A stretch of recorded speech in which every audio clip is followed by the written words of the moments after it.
मैले यसपटक यस अघि नै प्रस्तुत गरेका कुराहरू गरेको थिएँ, तर यसपटक मैले केही नाटकीय ढङ्गले बढाइ चढाइ गर्दै तथ्यहरू प्रस्तुत गरेको थिएँ। ल अब हेर्नुहोस् त यसले कसरी फरक पार्दो रहेछ। यो सिद्धान्त 11 को कुरा तपाईँहरूसँग सेयर गर्दै नमस्कार फेरि पनि बोल्दैछु म। आजको यो श्रृङ्खलामा तपाईँहरूसँग चलचित्रमा हुन्छ, टिभीमा हुन्छ, तपाईँमा किन हुन्न भन्ने शीर्षक हामी पढिसकेका छौँ, सुनाइसकेका छौँ। अबको यो जुन अङ्क जसले भाग 3 अन्तर्गत आफूले सोच्नु भएको कुरा अरू कसैलाई कसरी मनाउने र यो जुन डेल कार्नेगीद्वारा लिखित साथीहरूको मन जित्ने कायदा अन्तर्गत तपाईँहरूसँगको यो भलाकुसारी मध्ये आज अङ्क 12 मा हामी आइपुगेका छौँ। आशा छ अन्तिमसम्म सुन्ने कोसिस गर्नुहोला। नजिकै रहेको बेल आइकन थिच्नुहोला, नयाँ हुनुहुन्छ सब्सक्राइब बटन थिचिदिनु होला र हाम्रो साथी पक्कै पनि हुनेछौँ, हाम्रो फ्यामिली मेम्बर हुनेछ। जब जब कुनै हामी जाँदैछौँ 12 अङ्क अन्तर्गत हामी अन्तिम अङ्कमा छौँ। जब कुनै पनि कुराले काम गर्दैन यस्तो गर्ने कोसिस नगर्नुहोस्। चार्ल्स श्याबका एक मिल कारखानामा म्यानेजर मातहतका कर्मचारीले पर्याप्त मात्रामा उत्पादन दिन सकिरहेका थिएनन्। श्याबले ती म्यानेजरलाई सोधे, तपाईँ जस्तो कुशल म्यानेजर हुँदाहुँदै पनि यो मिल कारखानाले उत्पादन हुनुपर्ने जति उत्पादन किन दिइसकेको छैन? यसरी कसरी यस्तो भयो? खै मलाई थाहा भएन, म्यानेजरले जवाब दियो। मैले सबै उपायहरू अवलम्बन गरिसकेँ, कर्मचारीलाई आकर्षित गरेँ, उनीहरूलाई गाली गरेँ, सम्झाएँ, बुझाएँ र चेतावनीको भाषाले पनि प्रयोग गरेँ। काम नगरे नर्कमा जानेछौ पनि भने अनि उनीहरूलाई कामबाटै निकालिदिने धम्की पनि दिए, तर केही गर्दा पनि लागेन। उनीहरूले उत्पादन नै दिन सकिरहेका छैनन्।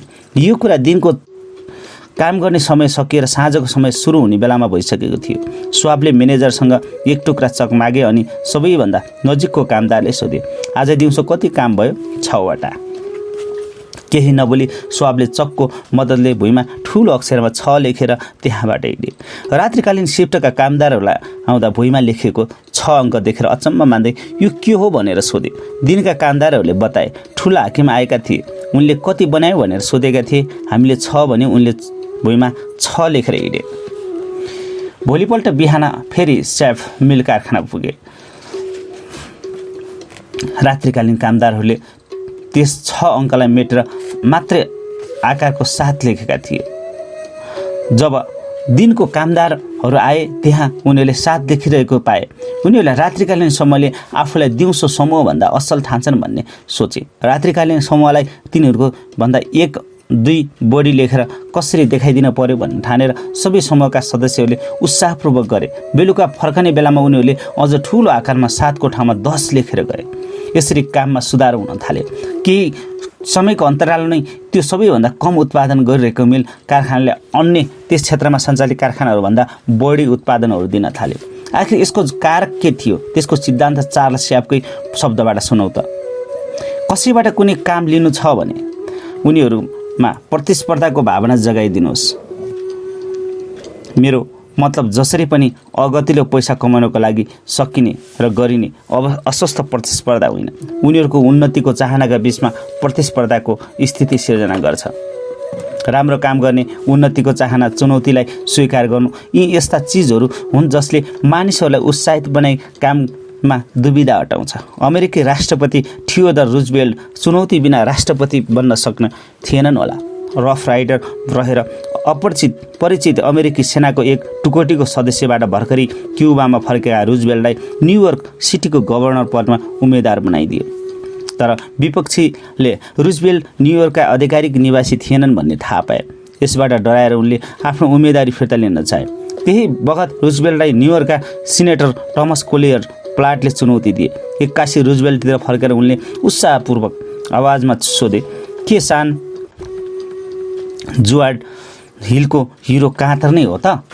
रुजवेल्टले त्यस चुनौतीको खेलमैदान त्यागेनन् र इतिहास अहिले पनि त्यसको साँची नै छ। एउटा चुनौतीले आफ्नो जीवनमा मात्र परिवर्तन ल्याएन, बरु त्यसले देशकै भविष्यमाथि ठुलो प्रभाव पार्यो। प्राचीन ग्रिसका किड नारा थियो, जब डर सबै मानिसमा हुन्छ तर बहादुर मानिसहरूले मात्र गर्छ त्यसलाई त्यागेर अगाडि बढ्छ। कहिले त मृत्युको मुखसम्म पुग्छन् तर अक्सर जस्तो जित हासिल गरी फर्कन्छन्। त्यसमाथि विजय हासिल गर्नुभन्दा ठुलो चुनौती अरू के नै हुन सक्छ र? अल स्मिथ न्युयोर्कको गभर्नर हुँदा पनि चुनौतीका विरुद्धमा थिए। त्यस समय डेभिल्स आइल्यान्ड पछिको कुख्यात बन्दीगृह सिङमा बार्डेनको पद खाली थियो। गृहबन्दी विभिन्न खालका विकृत हल्लाहरू पर्खालहरू नागेर आइसकेका थिए। स्मिथलाई सिङलाई सम्हाल्न सक्ने एउटा लौह जस्तो बलिया मानिसको आवश्यकता थियो। तर उनले न्यू ह्यान्डन लेविसलाई बोलाए। सिङको जिम्मेवारी लिने कुरालाई तपाईँको विचार के छ? आफ्ना अगाडि उभिएर लेविसतिर हेर्दै रमाइलो पारामा स्मिथले सोधे। त्यस बन्दी गृहको लागि एउटा अनुभवसिद्ध व्यक्ति चाहिन्छ र व्यक्ति आवश्यक छ। लेविसको मुखबाट कुनै शब्द नै निस्किएन। सिङको खतराका बारेमा जानकार थिए। यो राजनीतिक नियुक्तिको कुरा थियो, जुन एउटा सनकी राजनीतिक भागभण्डा पनि थियो। बार्डेन कति आए कति गए, अझ एकजना त 3 हप्ता मात्रै टिके। यो उनीका आफ्ना भविष्यको सवाल पनि थियो। आखिर के यो खतरा मोल्नु ठिक थियो त? स्मिथ लेविसको असमझलाई देखेर राखेका थिए। उनी आफ्ना कुर्सीमा ढल्केर मुस्कुराउँदै भने, हेर्नुहोस् नौजवान, तपाईँ डराउनु भएकोमा म तपाईँलाई दोष दिन चाहन्न। यो एक अप्ठ्यारो ठाउँ हो। हिक्मतवाला मानिसहरू मात्र यहाँ पुगेर टिक्छन्। कि स्मिथले उनलाई चुनौती पेश गर्दै थिए। लेविसले हिक्मतवाला मानिस चाहिने विचारलाई आत्मसात गर्दै त्यस कुरालाई मन पराए। उनी त्यहाँ गएर टिके मात्र होइनन्, उनी त्यहाँ बसेर आफ्नो समयको उत्कृष्ट वार्डेन स्वयं बन्न पुगे। उनको सिङमा 20,000 वर्ष भन्ने पुस्तक लाखौँको सङ्ख्यामा बिक्री पनि भयो। रेडियो कुराकानीमा उनले गरेका जेलका कथाहरूलाई आधार मान्दै दर्जनौं चलचित्रहरू बनेका छन्।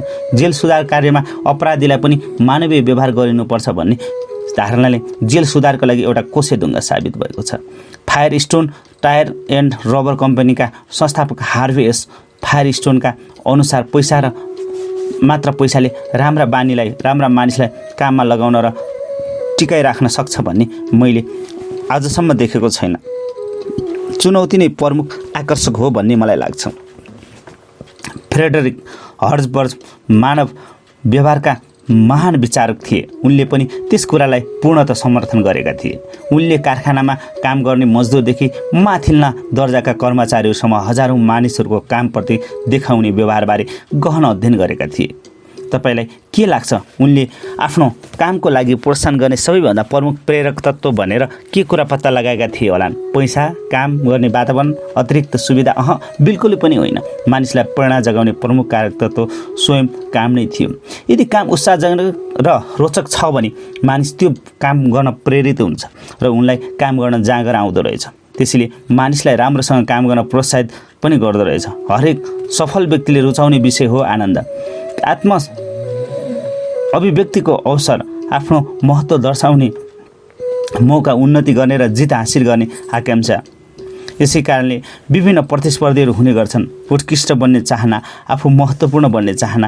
यो सिद्धान्त 12 को चुनौतीहरू पेश गर्नुहोस् भन्ने शीर्षकबाट मैले तपाईँहरूसँग यसरी सेयर गरेँ। जब कुनै कुराले काम गर्दैन त्यस्तो गर्ने कोसिसै चाहिँ गर्नुहोस् भन्ने यो सिद्धान्त 12 अन्तर्गत, अङ्क 12 अन्तर्गत मैले यो 3 भागको तपाईँ आफूले सोच्नु भएको कुरा अरू कसैलाई मनाउने भन्ने कुराहरू यो डेल कार्नेगीद्वारा लिखित साथीहरूको मन जित्ने कायदा अन्तर्गतको यो अडियो तपाईँहरूसँग साभार गरेँ। पक्कै पनि हामी अन्तिम चरणमा आइसकेका छौँ, जहाँ भाग 3 मा आफूले सोच्नु भएको कुरा अरू कसैलाई कसरी मनाउने भन्ने कुरा हामी धेरै जुन संक्षेपमा सिद्धान्तका रूपमा लियौँ।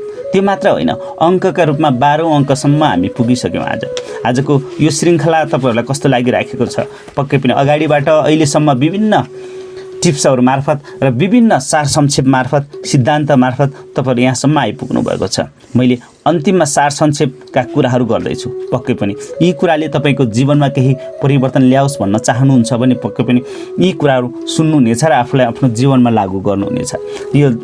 यी कुराले आफ्नो जीवन कहीँ न कतै बदलिन्छ भने किन यस्ता कुराहरू नसोच्नु, होइन? सोच्नै पर्छ। नयाँ हुनुहुन्छ, लाइक, शेयर र सब्सक्राइब गर्न चाहिँ नबिर्सनु होला। सबै माझ पुर्याउनु होला र आफ्ना मनमा लागेका केही जिज्ञासाहरू तल लेख्न सक्नुहुन्छ। के कुरामा चित्त बुझेन? लागौँ सार संक्षेपमा। तपाईँ आफूले सोच्नु भएको कुरा अरू कसैलाई कसरी मनाउने हो? कसरी सोच्नुहुन्छ होला? एकचोटि सोचौँ त। हो, आफूले सोच्नु भएको कुरा कसैलाई कसरी मनाउने? एकजना व्यक्तिले भन्छन् सिद्धान्त 1 मा, बहसबाट बच्ने एकमात्र उपाय भनेको बहस नै नगर्नु, यो सत्य कुरा हैन। आफूले आफूलाई सोच्नु भएको कुरा कसरी मनाउने, यो कुरा एकदमै महत्त्वपूर्ण कुरा। सिद्धान्त 2 मा अन्य व्यक्तिका विचारलाई सम्मान गर्नुहोस्, उनीहरूलाई तिमी गलत छौ भनेर कहिल्यै नभन्नुहोस्। किन त भन्दा जब आफूले अरूलाई कसरी मनाउनको लागि यसरी चाहिँ एउटा विचार, यो पनि हो सिद्धान्त 2 को। सिद्धान्त 3 को कुराहरू तपाईसँग सेयर गर्दैछु। यदि तपाईँले गल्ती गर्नुभएको छ भने तुरन्तै उत्साहपूर्वक खुल्ला हृदयले गर्नुहोस्, किनभने आफू तपाईँले गल्ती गर्नुभएको छ भने तुरन्तै उत्साहपूर्वक खुल्ला हृदय स्वीकार्न सक्नुपर्छ। मैले गरेकै छैन, मैले गरेकै होइन भन्ने कुराहरू चाहिँ एकदम गलत छ। कुरा जहिले पनि मित्रता तरिकाबाट सुरु गर्नु। यो सिद्धान्त 4 को कुरा तपाईँसँग सेयर गर्दैछु। त्यसै गरी सिद्धान्त 6 को कुरा, पहिले अरू मानिसहरूलाई उनीहरूको कुरा राख्ने अवसर दिनुहोस्। र सिद्धान्त 7 को कुरा, अरू मानिसलाई त्यो विचार उनीहरूकै हो भनी प्रत्याभूति दिलाउनुहोस्। सिद्धान्त 8 का कुराहरू, इमान्दारीपूर्वक परिस्थितिलाई आफ्नो परिस्थितिको व्यक्तिको दृष्टिकोणबाट निहाल्नुहोस्। सिद्धान्त 9 मा अरू मानिसहरूका सोच र आकांक्षाप्रति सहानुभूति प्रकट गर्नुहोस्। सिद्धान्त 10 को कुरा, मानिसको आदर्श आग्रहलाई स्वीकार्नुहोस्। सिद्धान्त 11 मा आफ्ना कुरालाई नाटकीय ढङ्गले प्रस्तुत गर्नुहोस्। र सिद्धान्त 12 मा चुनौतीहरू पेश गर्नुहोस्। जस्तै तपाईँहरूसँग मैले अत्यन्तै महत्त्वपूर्ण कुराहरू यहाँसम्म जोडिरहँदाखेरि एउटा सानो कुरा तपाईँहरूसँग मैले सेयर गर्दैछु। जुन एकजना ठुलो कम्पनीका मालिक हुन्छन् र ती मालिकको नाम चाहिँ चार्ल्स श्याब भन्ने व्यक्ति हुन्छन्। कसैबाट काम लिनु छ भने उनीहरूलाई प्रतिस्पर्धाको भावना जगाइदिनु पर्छ अरे। अनि मेरो मतलब जसरी हुन्छ कि अगतिलो वा पैसा कमाउनको लागि गर्ने अस्वस्थ प्रतिस्पर्धा मैले गर्न खोजेको होइन, उनी भन्छन्। उनीहरूको उन्नतिको चाहनाहरू बीच प्रतिस्पर्धाको स्थिति सृजना गरिनुपर्छ। त्यसपछि के हुन्छ त भन्दा जहिले पनि उनले के भनेका छन्, कुनै पनि कामदारलाई यदि अगाडि बढाउनु छ भने मैले गरेको एउटा यो अङ्कलाई चाहिँ जसरी हुन्छ यसरी लेख्न सकियो भने गतिलो गरी काम पनि हुन्छ र यसरी चाहिँ आफू सफलतामा पुग्न सकिन्छ भन्ने कुराहरू, यी कुराहरू यसरी हामी जोड्न सक्छौँ हो।